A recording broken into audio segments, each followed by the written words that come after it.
සුබ දවසක් සියලු දෙනාට ආයුබෝවන් කියලා SR ඩොක්ටර් ක්ලිනික් YouTube නාලිකාවට සාදර පිළිගන්නවා. අද අපි කතා කරන්න යන්නේ බොහොමයක් අලුතින් පිය පදවියට අලුතින් මව් පදවියට ලැබුණු දෙමව්පියන්ට ඇති ප්‍රධාන ගැටලුවක් සම්බන්ධයෙන්. මගෙන් ගොඩක් දෙමව්පියන් අහන ප්‍රශ්නයක් තමයි කොහොමද දැනගන්නේ තමාගේ ලදරුවා නිසි ආකාරයට ලොකු වෙනවා කියලා. ඒ නිසා තමයි අපි වර්ධන මායිම් නැවත් මයිල්ස්ටෝන් ගැන කතා කරන්න හිතුවේ. ඔබේ දරුවා අලුතින් උපන් සිට අවුරුදු 5 අතර සිටිනම් මෙම වීඩියෝ ඔබට අනිවාර්යයෙන් වැදගත් වේවි. ඒ වගේම මෙම channel එකෙන් අපි සතියට වීඩියෝ දෙකක් පමණ ගේන්න බලාපොරොත්තු වෙනවා.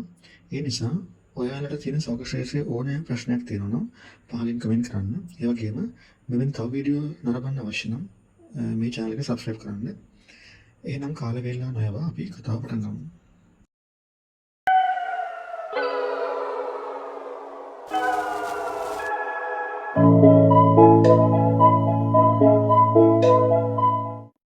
මේක පටන් ගන්න කලින් අපි පොඩි කතාවක් කියන්න.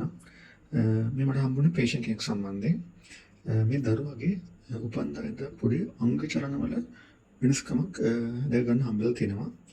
ඒක නිසා ඒ දරුවගේ උපන්දායෙන් පසුව සිදු කරන ස්කෑන් පරීක්ෂණයේදී ඔළුවේ ස්කෑන් කරලා බලනකොට කුහරවල ලේ කැටියක් ඉරලා කියලා හොයාගත්තා. සාමාන්‍යයෙන් අපේ ඔළුවේ මිනිස් මොළයේ කුහර හතරක් තියෙනවා. ඒ කුහර හතර තුල සාමාන්‍ය මස්තිෂ්ක සුසුමන තරලය කියලා තරලයක් තියෙනවා CSF. ඒ තරලයෙන් මොළයට අවශ්‍ය සියලුම පෝෂණ ද්‍රව්‍ය වගේ දේවල් ලබා දෙනවා. නමුත් මේ දරුවගේ මේ කුටීරයක ලේ කැටයක් ඉරලා තියෙනවා. ඒ නිසා මේ දරුවගේ තාත්තා මට හැමතිස්සම කතා කරලා මේ දරුවගේ වර්ධනය සම්බන්ධයෙන් ප්‍රශ්න කරා. මොකද තාත්තා ගොඩක් දුක් වෙලා හිටිය හින්දා. ඒකට මම මේ තාත්තට මේ වර්ධන මායිම් සම්බන්ධයෙන් කියලා දුන්නා. මේ තාත්තා ඒක හොඳින් අහලා ඊට පස්සේ අන්තර්ජාලයෙන්ද බැලුවා. පස්සේ දැන් එයා මට කිව්වා ගොඩක් හිතට සුවෙන් ඉන්නේ කියලා එයා. මොකද ඒක දෙකකට පස්සේ එයාට තේරුණාලු ළමයා හිමීට මේ වර්ධන මායිම් ඇචීව් කරනවා කියලා. ඒ නිසා ඔයාලට මේක අවශ්‍ය වෙයි. හින්දා හොඳට මේක අවධානයෙන් අහන්න. මේ වීඩියෝ එකෙන් අපි කතා කරන්න බලාපොරොත්තු වෙනවා ඔබේ දරුවාගේ වර්ධන මායිම් නිරීක්ෂණය කිරීමේ වැදගත්කම මොකක්ද කියලා. ඒ වගේම වයස දවස් 1 ඉඳලා අවුරුදු 5 දක්වා ඔබේ ලදරුවාගේ ප්‍රධාන වර්ධන මායිම් මොනවද කියලා. මුලින්ම බලමු අපි වර්ධනය කියන්නේ මොකක්ද කියලා. වර්ධනය කියන්නේ දේහයේ පටක ප්‍රමාණය හෝ ස්කන්ධයේ වැඩිවීමක්. නමුත් සංවර්ධනය හේවා ඩෙවලොප්මන්ට් කියන්නේ දේහයේ කාර්යවල පරිණතභාවය. මේ දේහයේ කාර්යවල පරිණතභාවය බලද්දී ස්නායු පද්ධතියේ පරිණතභාවය තමයි ප්‍රධානම පුද්ගලයෙකුගේ ක්‍රියාකාරීත්වයට බලපාන්නේ. මේ වර්ධන මායිම්වත් මයිල්ස්ටෝන් අපි දැනගන්න ඕනේ. ඒට හේතුව දරුවාගේ වර්ධනය සමග එක් වයස්වලදී ඔවුන් අනිවාර්යයෙන්ම අත්කරගත යුතු යම් ලක්ෂණ තියෙනවා. ඒවා නිසි කාලයට අත්කර නොගැනීම අපි වර්ධනයේ ප්‍රමාද වීමවත් ඩෙවලොප්මන්ටල් ඩිලේ ලෙස හඳුන්වනවා. ඒට හේතු වශයෙන් ජානමය ප්‍රශ්න, හෝමෝන ප්‍රශ්න, සින්ඩ්‍රෝම්ස් ඕ විවිධ හේතු වෙන්න පුළුවන්. මෙම වර්ධනයේ ප්‍රමාද වීම කල්තිය හඳුනා ගැනීම මගින් නිවැරදි කළ හැකි ගැටලු නම් ප්‍රමාද වීමට පෙර වෛද්‍ය විද්‍යාව වැදගත් වීම මගින් ක්‍රමානුකූල කළ හැකියි. අපේ බබාගේ මයිල්ස්ටෝන්ස් ගොඩක් වෙලාවට ඔයාලා දැකලා ඇති මෙහෙම වර්ධන මායිම් බබාගේ අවුරුදු 1 උපන්දිනයට ප්‍රදර්ශනයට භාවිත කරනවා. එහෙම කළාට කමක් නැහැ. නමුත් වැදගත් වෙන්නේ තම දරුවාගේ වර්ධන මායිම් හරියට නිසි කාලයට වෙනවද කියලා, ඇචීව් කරනවද කියලා දැනගන්න එකයි. අලුත් උපන්දා සිට අවුරුදු 5 දක්වා ඔබේ දරුවාගේ වර්ධන මායිම් පරීක්ෂා කිරීම අනිවාර්යයි. ඔබේ පවුලේ වෛද්‍යවරයා හෝ ළමා සායනවල ඉන්න වෛද්‍යවරුන් විසින් ඔබේ දරුවාගේ වර්ධන මායිම් පරීක්ෂා කරනවා. එසේ කියා දෙමාපියන් විදිහට ඔබ ඒ සම්බන්ධයෙන් සැලකිලිමත් නොවී සිටීම නොකළ යුතුයි. සාමාන්‍යයෙන් අලුත් උපන්දා සිට ප්‍රථම මාසයේ එක්වරක්ද ඊට පස්සේ මාස 2, මාස 4, මාස 6, මාස 9, මාස 12 වලදී වර්ධන මායිම් පරීක්ෂා කරනවා. මීට අමතරව අවශ්‍ය නම් අතිරේක සායන වාර ඔබගේ වෛද්‍යවරයා විසින් නියම කළ හැකියි. නොමේරු දරුවන් ප්‍රෙමැචුවර්ස්. නොමේරු දරුවන් කියලා කියන්නේ මවගේ බඩ ඇතුලේ සිටින කාලය සති 37ට අඩු දරුවන්ය. එවිට ඔවුන්ගේ දේහ කාර්යවල පරිණතභාවය සිදු වෙන්නේ හිමින්. එම නිසා අදාළ කාලයට වර්ධන මායිම් ඇල්ලීම බොහෝ විට සිදු නොවේ. නමුත් ඔවුන් සෙමීට අදාළ වර්ධන මායිම් ඇචීව් කිරීම සිදු කරනවා. එම නිසා නොමේරු දරුවන් වෙනම ළමා රෝග විශේෂඥ වෛද්‍යවරයෙකුගේ අනුගමනය යටතේ සායන වලට පැමිණීම සිදු කළ යුතුයි. වර්ධන මායිමවලදී බලන ප්‍රධාන කරුණු කීපයක් තියෙනවා. භාෂාව, ඒ යටතේ කතන සහ ශ්‍රවණ, ඒ වගේම කොග්නිටිව්, ඒ කියන්නේ සංජනන, බුද්ධිය පැත්ත අපි නිරීක්ෂණය කරනවා. 3 චලන. මේකෙදී gross motor and fine motor. Gross කියන්නේ සාමාන්‍යයෙන් ලොකු චලන, අංග චලන වගේ දේවල්. ෆයින් මෝටර් කියලා කියන්නේ සියුම් චලන, පෑන් එන්ජින් වගේ දේවල්. ඊට අමතරව සමාජ ආශ්‍රය හා හැසිරීම පරීක්ෂා කරනවා. එහෙනම් අපි ප්‍රධාන වර්ධන මායිම් එක් ඒවා තියෙන ප්‍රධාන ලක්ෂණ ටික කතා කරමු. අලුත් උපන් දවසට මාස 1 දක්වා pull to sit. වාඩි වීමට අතින් අදින විට හිස පිටුපසට කඩා වැටීම. උඩ පළල රූපේ පේනවා ඔළුව පිටපස වැටලා තියෙන ආකාරය. 2. අත්පා නැමුණු සම්මත ක්‍රියාව. මාස 1 දක්වා සාමාන්‍යයෙන් දරුවන්ගේ කකුල් දෙකයි අත් දෙකයි ඇඟ දෙසට ටැග් නැමිලා වගේ තියෙනවා. ഘോഷාකාරී ශබ්ද වලට දිය උපදවයි. ආලෝක වලට කියන දෘශ්‍ය වලට ප්‍රතිචාර දක්වනවා. ප්‍රතික්‍රියාන් පවතී. Routine reflex.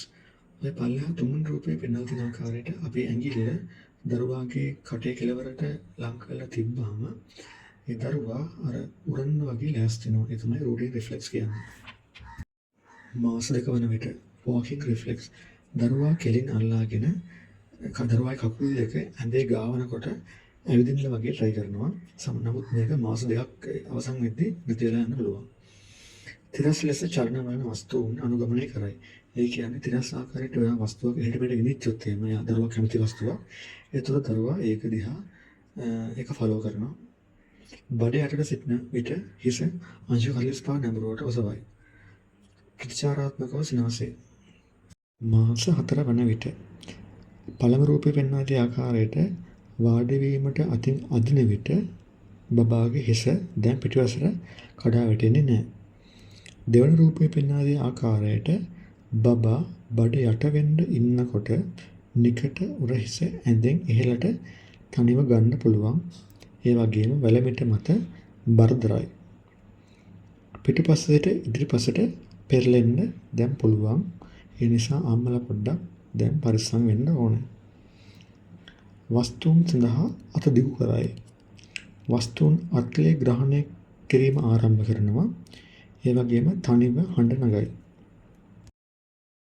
මාස 6 වන විට පළමු රූපේ පෙන්වන ආකාරයට ආධාරයක් නොමැතිව වාඩිලා ඉන්නවා.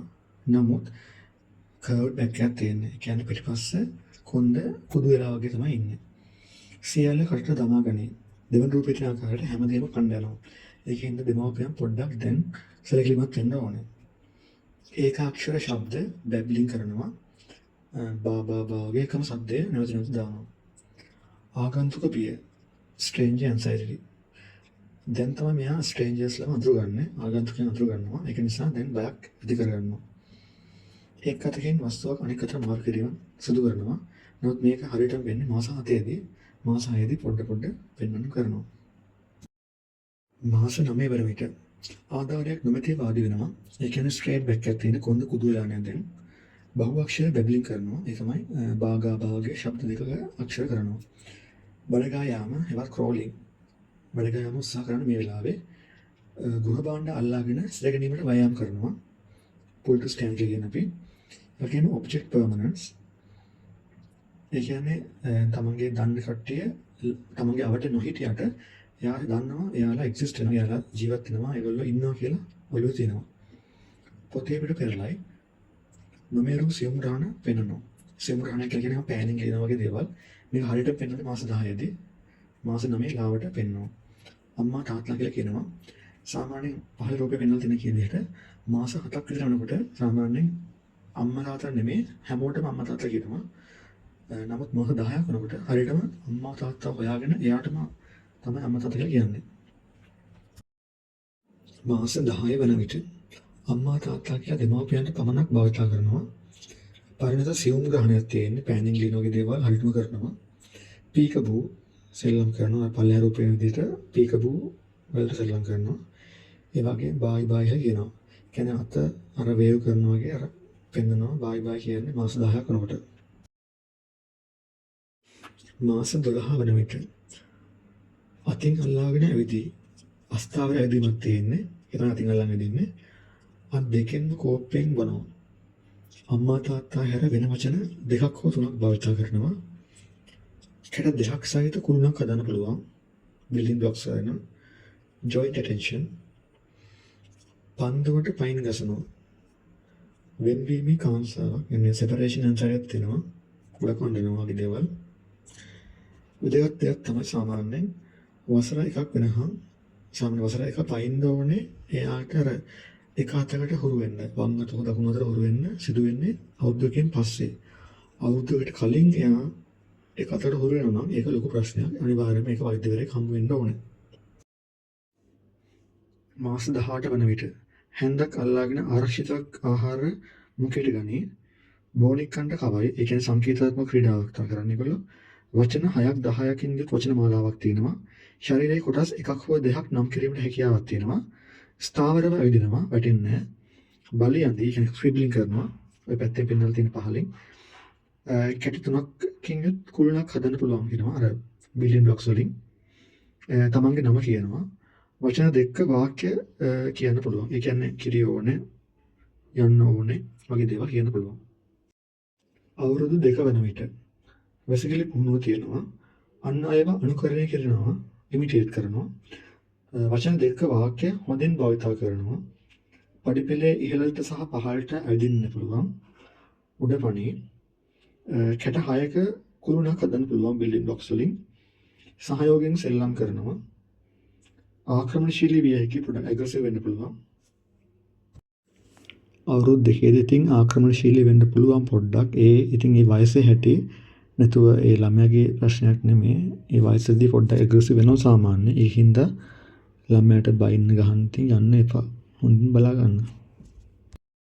අවුරුදු 3 වන විට වචන 3ක සම්පූර්ණ වාක්‍ය භාවිත කරනවා. ඒ කියන්නේ මට කිරි ඕනේ, මට බෝනිකා ඕනේ. ඒ වගේම ෆික්ස්ඩ් ජෙන්ඩර් අයිඩෙන්ටිටි තියෙනවා. ඒ කියන්නේ තමන් ස්ත්‍රීද පුරුෂද කියලා අඳුරගන්න පුළුවන් තමන්ට. රෝද 3 බයිසිකල් පදිය කියන්නේ ට්‍රයිසිකල් පදිනවා. බොත්තම් ගලවා ගන්න පුළුවන් තමන්ගේ ෂර්ට් එකේ. ඒ වගේම අඳුරා ගන්න පුළුවන් රූප අඳිනවා. ඒ වගේම පඩිපෙළ ඉහළට යන විට වම දකුණු කකුල් මාරු කර කර තියන්න පුළුවන් එක් එක් පඩියට. ඒ වගේම නම වයස දන්නවා. අවුරුදු 4 වන විට පවුලේ වාසගම දන්නවා. ඒ කියන්නේ සර්නේම් එක දන්නවා. වචන 3 හෝ 4 වාක්‍ය කතා කරනවා. ඒ කියන්නේ සංකීර්ණ වාක්‍ය. තනි කකුලෙන් උඩ පයින්න පුළුවන්. groom self කියන්නේ කොණ්ඩේ පීර ගන්න පුළුවන් තනියෙන්. ඒ වගේ පවුඩර් ගා ගන්නවා. වගේ දේවල් කරන්න පුළුවන්. අතේ ඇඟිලි ගණන් කරයි. ලිංගිකත්වයේ පිළිබඳ කුතුහලයක් තියෙනවා. මනක් කල්පිත මිතුරන් ඉන්නවා. ඉමේජිනරි ෆ්‍රෙන්ඩ්ස්ලා. ඒ වගේම චතුරස්‍රයක් අඳින්න පුළුවන්. කුරුසයක්, ක්‍රොස්යක් අඳින්න පුළුවන්. අවුරුදු 5 වන විට තනියෙන් සපත්තුව ගැටගසා ගන්න පුළුවන් ලේස් දෙක. ත්‍රිකෝණයක් අඳින්න පුළුවන්. හැමදේම ඇයි කියලා අහනවා. මේක වෙන්නේ ඇයි එහෙම වෙන්නේ කියලා අහනවා. තවත් වැඩ අම්මට වැඩ තියෙන උඩ කියලා දෙන්න. තමන්ගේ ලිපිනය දුරකථන අංකය දන්නවා. සියලුම ශරීර කොටස් සහිත පුද්ගලයෙක් අඳින්න පුළුවන්. ස්වයං සිද්ධ මුත්‍රා පිටවීමක් නැහැ. ඒ කියන්නේ යම් මුත්‍රා භාව වීම නවතිනවා ඒ කාලනකොට. තනියම ඇඳුම් ගලවන්න පුළුවන්, දාගන්න පුළුවන්. අත් දෙකෙන්ම බෝලයක් අල්ලා ගන්න පුළුවන්. අන් අය සමග ආදරණීය හැඟීමක් ඇති වෙන කාලයක්. මෙම රූපෙන් පෙන්වන්නේ වයස සමග කැට කීයකින් කුළුණක් හදන්න පුළුවන්ද කියන එකයි.